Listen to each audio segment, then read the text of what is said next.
పరిచయం ఉన్నా లేకపోయినా అవతల మనిషితో అంటే అవతల మనిషి కష్టాల్లో ఉన్నప్పుడు, ఇబ్బందిలో ఉన్నప్పుడు ఒక్క 2 నిమిషాలు కేటాయించి చూడండి. అంతకు మించిన సంఘ సేవ అనేది ఉండదు. మీకు ఒక లైవ్ ఎగ్జాంపుల్ చెప్తానండి. ఆస్ట్రేలియాలో సిడ్నీలో సముద్రం దగ్గర ఒక గ్యాప్ పార్క్ అని చెప్పి ఒక కొండ ఉందండి. గ్యాప్ పార్క్ అంటారు.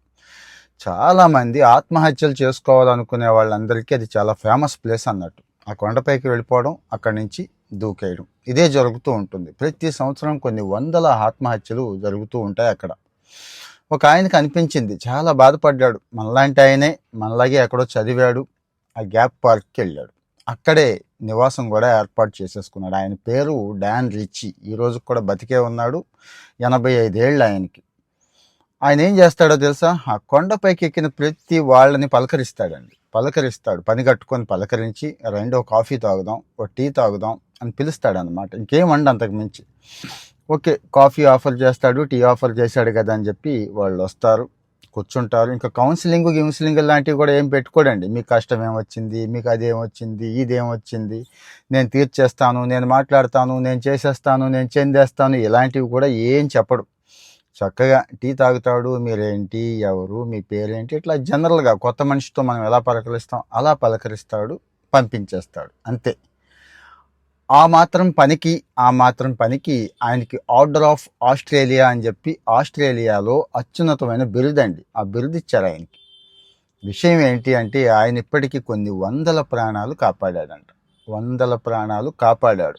ఇంకా లెక్కల్లోకి రానివి ఎన్నో. ఇంకా రోజు ఇదే పని ఆయనకి.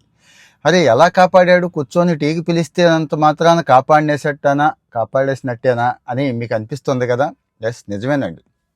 ఆత్మహత్యలు అనేవి చాలా క్షణికమైన ఆవేశంలో చేసేస్తాం. చాలా స్పీడ్గా డెసిషన్ తీసేసుకుంటాం. చాలా ఉద్రేకంతో ఆ క్షణానికి చేసేయాలనిపిస్తుందండి. జస్ట్ ఒక 5 నిమిషాలు ఆగితే మాత్రం అంతే సంగతి, ఇంకా ఆగిపోతారు. అరే నేనేనా ఇందాక అలా ఆలోచించింది, అంత దారుణంగా ఆలోచించింది, ఇంత విలువైన జీవితాన్ని పోగొట్టేసుకుందాం అనుకున్నానా, ఇంత చిన్న సమస్యకి అంతగా ఇదైపోయానా, ఈ సమస్యకి పరిష్కారం లేదని నేను ఎందుకు అనుకున్నాను, 4 రోజులు ఎందుకు వెయిట్ చేయాలని అనిపించలేదు అని చాలా మందికి అనిపిస్తుంది. మనలో కూడా చాలా మందికి ఈ రకమైన టెండెన్సీ ఉంటుంది, వస్తుంది. జీవితంలో 1-2 సార్లైనా ప్రతి మనిషికి వస్తుందండి. లేకపోతే వాళ్ళు మనిషే కాదు.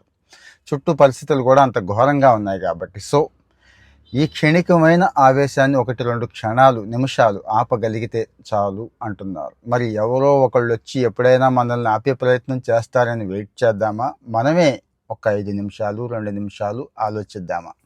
కామెంట్లో మీ ఒపీనియన్ పెట్టండి. మన వాళ్ళకు కూడా షేర్ చేయండి.